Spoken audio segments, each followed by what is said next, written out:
Hi guys, it's Jonathan at the Piano Lesson. And we're back again with another installment of our lessons here.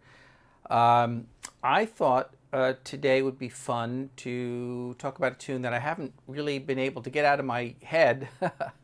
um, it's by Monk, but it's a different monk, not the monk that you're expecting, not the Thelonious Sphere monk. Did you know that Thelonious Monk's middle name is Sphere? I think that's super cool. This is William H. Monk, and it was it was a hymn written in 1861. And I became interested in it because I'm a big fan of Monty Alexander, and he plays it. But he plays it with kind of a reggae feel. First he does it like a hymn, and then kind of like a reggae feel. And I thought I would use this as an excuse to talk about figured bass and harmony and the use of Roman numbers, which for some reason, some people find that off-putting. I really don't know why. It's a very fairly simple thing. You only need to know 7 Roman numbers. I remember kind of having a little spat with somebody that was teaching music theory at a Christian college, and they were objecting to learning Roman numbers. They only wanted to learn Arabic numbers, and that was old-fashioned. Like, of course it's old-fashioned. I mean, well, but not everything that's old-fashioned is dumb. But I was suggesting that even Jesus knew Roman numbers, right? I mean, there's not that many to know. So, but it's very useful because if you pick up any music theory book worth its salt, you will see the use of figured bass. And when we're learning music, it's great to learn it from the standpoint of understanding the patterns that exist in the underlying structure, and not to be chained to playing a song in only one key. Now, this piece happens to be written, the music that I picked up happened to be written in E flat. Monty plays it in A flat. They're both good keys, but it'd be a lot better to understand it so I could play it in any key. And the thing about a hymn, the thing about these hymns is that you're using fairly simple chords, fairly basic stuff. Primary chords, some secondary dominants, relative minors, but the inversions that are used give the song a beautiful quality. And so there's a lot of subtlety, but the reason for that is that those inversions form a counter melody, and it's the counter melody that makes the piece very interesting. So let's just kind of talk about it, and I'll play a little bit for you, and I'll show you what I'm talking about. So here's the piece, and again the piece, just so you know, the piece here is called "Abide with Me," and it's by Monk. All right. Hope you can see that A. Yeah, there we go. So yeah, let me play a little bit for you. It's real pretty, and I'm just gonna play real simple. And I may even put a link to this sheet music, but.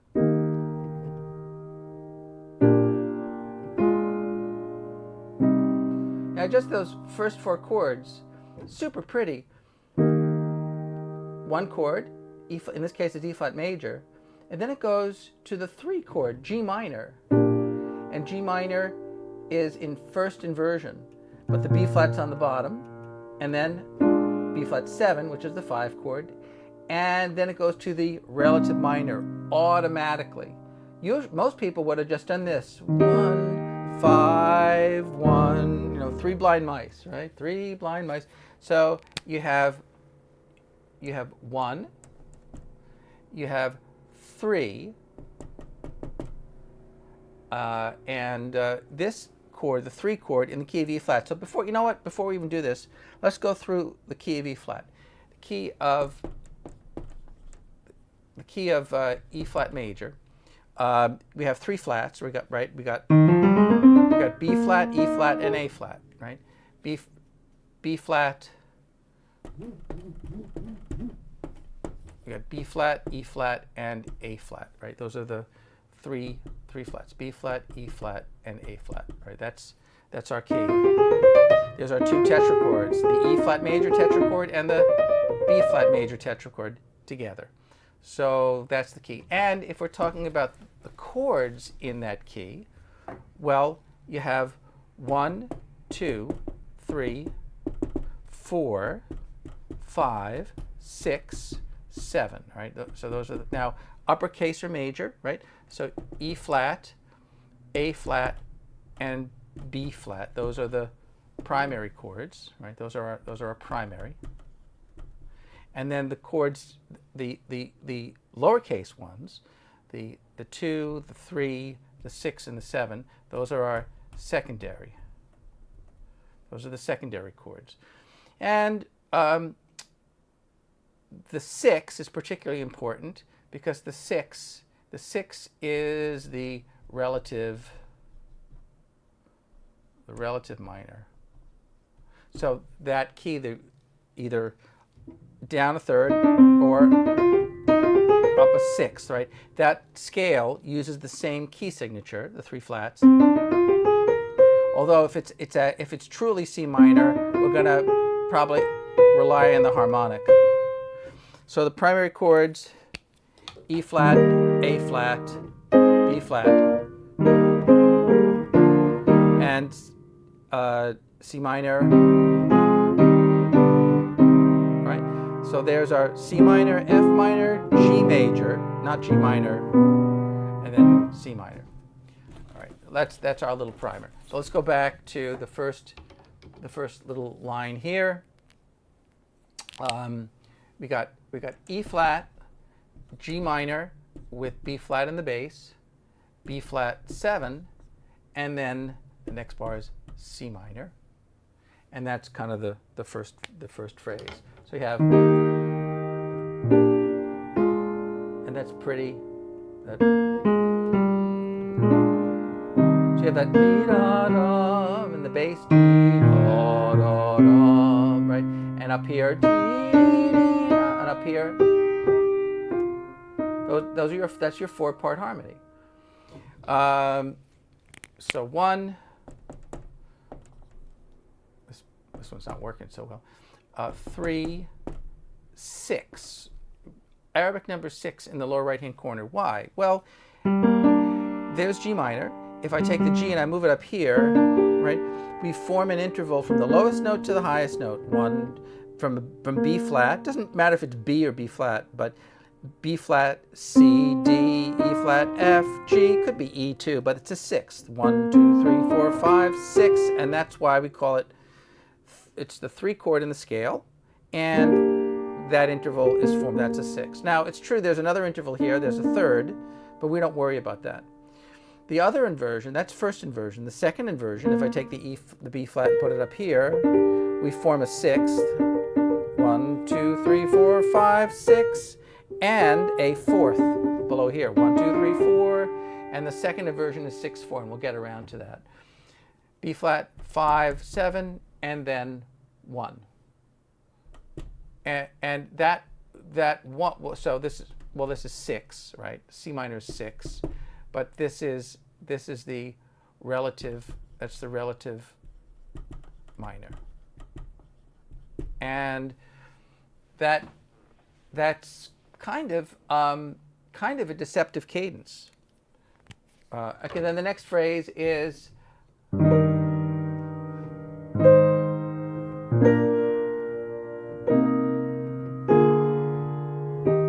so we got this.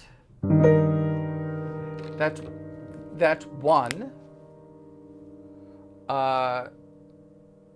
And actually the next phrase would begin in the second half of the measure. So that's E flat with G in the bass, and then A flat,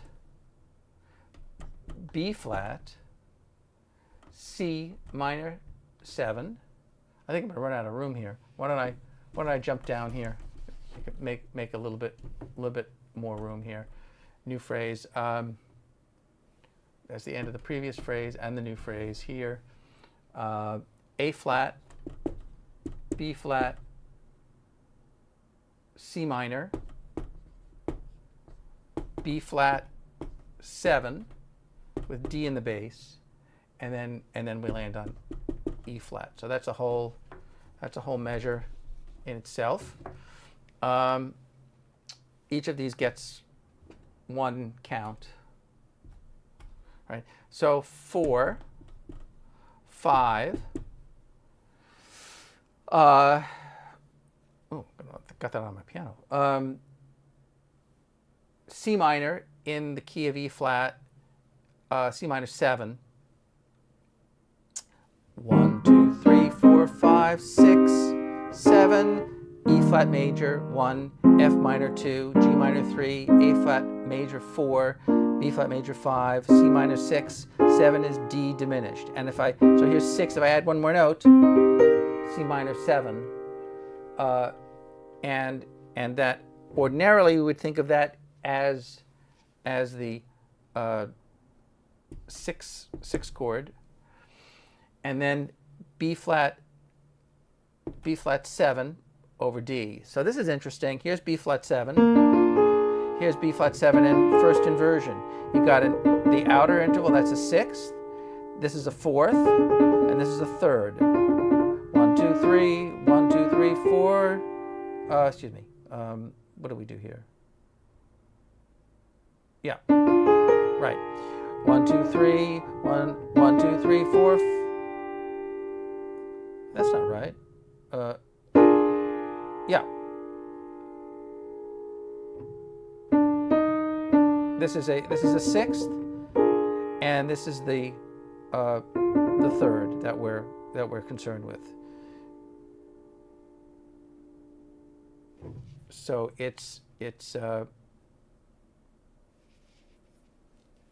let's write, and then the E flat, of course, that's 1.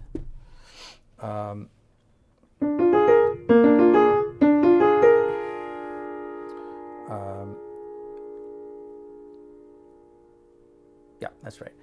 So this is it. Yeah, it's been a while since I've done this. This is a 6th. This is a 5th. 1, 2, 3, 4, 5, and this is 1, 2, 3. We're not concerned with the 3rd, but this would be 5, 6, 5.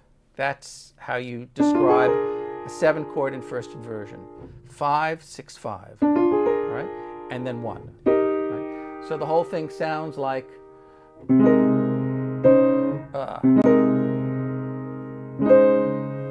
playing the wrong notes because I'm trying to do two things.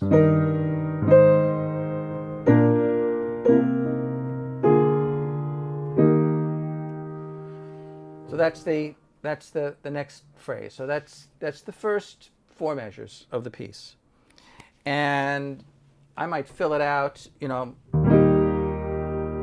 Kind of play some more notes.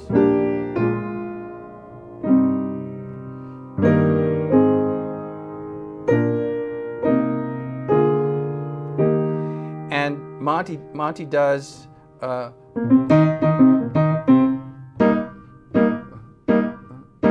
kind of does some ska with that, but you can make it sound kind of gospel-y.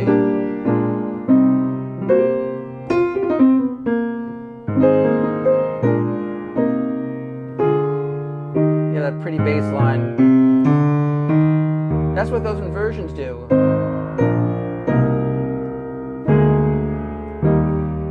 Instead of just playing, here's what they sound like just in root position. Well, these are R. So in root position, they sound okay because we have this ascending line, but this first inversion 7 chord really makes it sound nice. Also, in the beginning, going to the G minor immediately, that kind of takes the steam out of the phrase. It kind of makes it hollow and makes it sound as if we're questioning where we're going, you know, that's quite odd. I mean, usually where would we find a G minor? Well, I don't know, in the key of G minor. It almost sounds like it's just hollow. It sounds hollow. That sounds like it's going to go to E flat, but it doesn't. It goes to C minor. Okay, the next little bit. So this piece is pretty short, really, but that's the first 4 measures. Then the next 4 measures.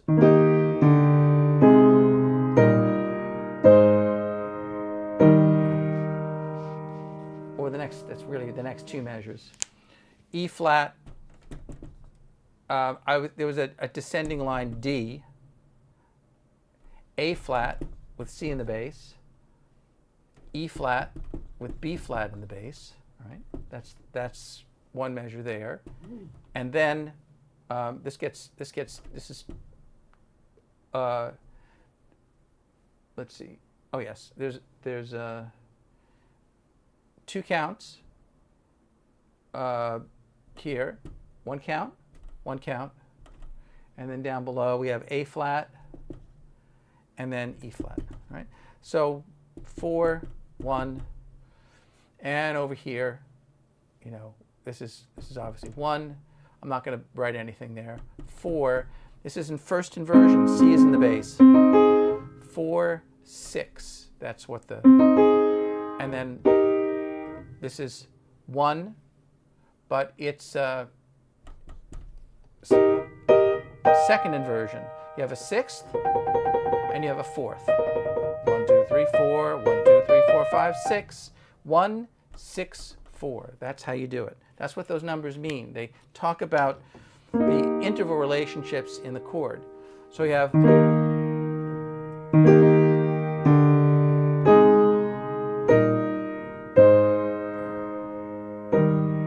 okay, and then the next 2 measures. You can always stop this. F minor.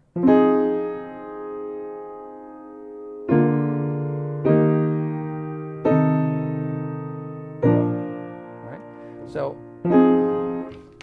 and in this particular score, well, F minor 7, B flat with D in the bass, E flat, I write F7, and then B flat. So you could say 2, 5, 6, each 1 count, 1. And F7 would be 5 of 5, and then you have 5. This is the secondary dominant. Right? Secondary, not primary. Right? A secondary dominant, meaning that this chord is not functioning as a primary chord. It's functioning in a secondary key, the key of B flat. It almost sounds like we're going to B flat. It almost sounds like a resolution, but it's kind of neither fish nor fowl. You know, it's halfway in between, and then it goes back to the 1. That's the beauty of the secondary dominance. So I'll just play that one more time. F minor, and notice root, 5th, 7th, 3rd. That's how the notes are spread out. This is actually 2 voices together converging. D, B flat, F, that's the B flat chord, E flat, and then here, C, E flat, A. I'm not a real big fan of doubling notes, and the way I hear it, I hear this. I hear that, that's a little bit better playing, that would be F7. Remember, when you have a dominant chord, the top part of that chord is diminished, A, C, E flat. So you could consider that a diminished chord. It might be, you could consider that to be the 7 chord. 1, 2, 3, 4, 5, 6, 7. That's the 7 chord in the key of B flat. So if I had it as A diminished, which is possible, I suppose, that would be 7 of 5. Either one of those options can work, but I prefer the the F7, and I added that. Okay, and then the beginning. Then you have the beginning part again, kind of similar. E flat, G minor, B flat 7, C minor, and then just like before, E flat with G in the bass, 4, and then B flat, excuse me, the melody, that's the melody. I'll play that again.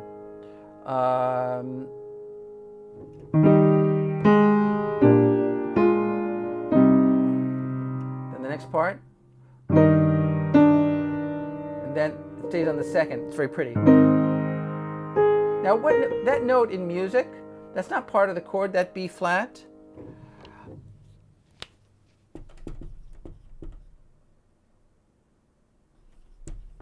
Yeah, that's how you spell it. I always forget how to spell appoggiatura.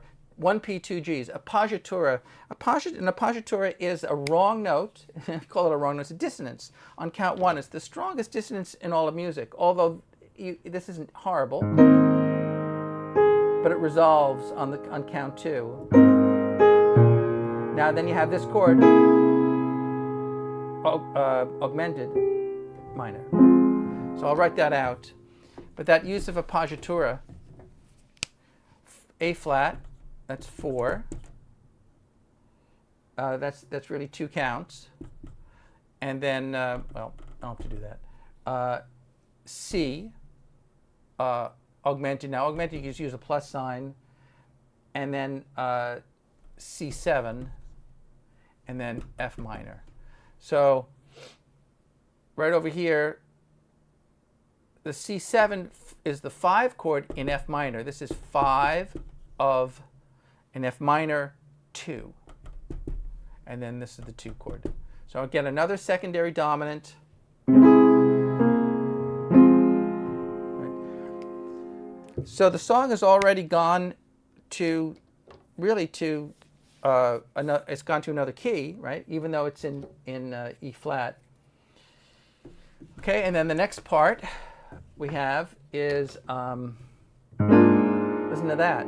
That's a 5 chord, but that's in 3rd inversion, B flat 7 with A flat in the bass. And that is 5, 4, 2. Why 4, 2? Well,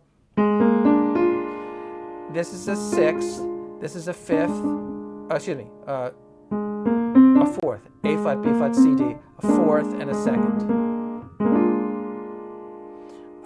We don't care about the 6th so much. Why not? Because the 6th is common to the other inversions. B flat 7, right? That's a 7th. That's why it's root position. That's a 6th. So that's 6, 6, 5.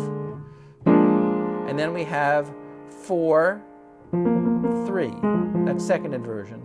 That 6th, again, is a constant. And then over here again, this is a 6th again. That's a constant. 4, 2, right? So root position, 6, 5, 4, 3, 4, 2. Those are your figured bass notations.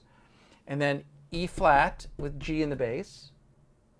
Okay, that's 1, 6. And B flat 7 with F in the bass. That's is it B flat 7? Did I say 7? Yeah, B flat 7. Or is it just B flat? I think I just wrote B flat.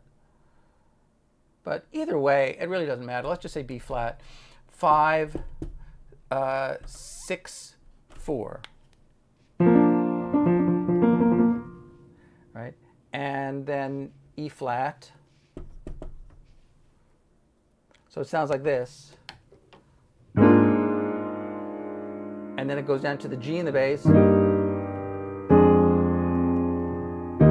you have that nice descending line. Right? That's what those inversions do for the piece.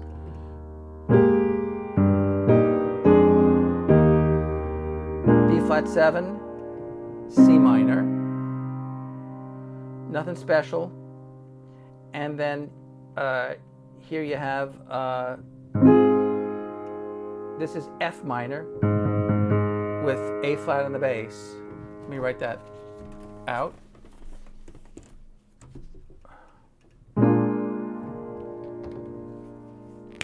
B flat 7, C minor, F minor with A flat in the bass, E flat in second inversion, and then B flat 7, and then E flat. So it sounds like this. B flat 7, that's 5, 7, 6, 2, 6, because it's in first inversion, 1, 6, 4, 5, 7, and 1. So here's how it sounds. You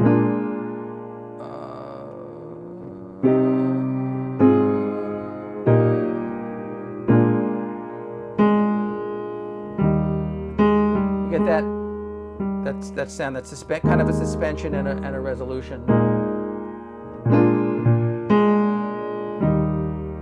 Okay, here's the whole piece. Just make sure I'm doing this all right here. Okay, well, I'll do it real quick, all right? And then I got to get out of here because we're out of time. So here we go.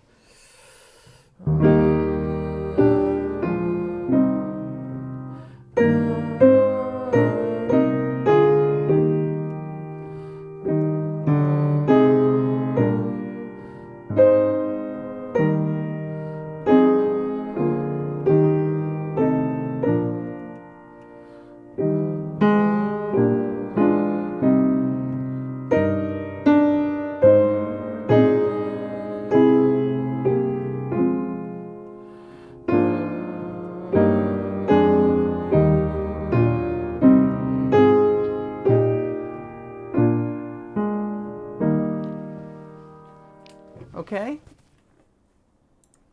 How's that? Did we do okay? I got to run, but I hope you enjoy that, and look it up online. Abide with me. Check out Monty Alexander's versions of it. See you later. Oh, and hope you have a great week, Francesco. Bye-bye.